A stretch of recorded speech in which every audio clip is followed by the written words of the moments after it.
নমস্কার। কবি প্রেমেন্দ্র মিত্রের আগমন।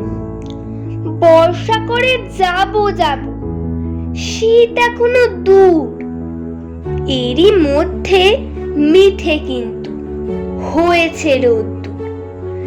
মেঘগুলো সব দূর আকাশে, পারছে না ঠিক বুঝতে ঝরবে নাকি যাবে উড়ে অন্য কোথাও খুঁজতে।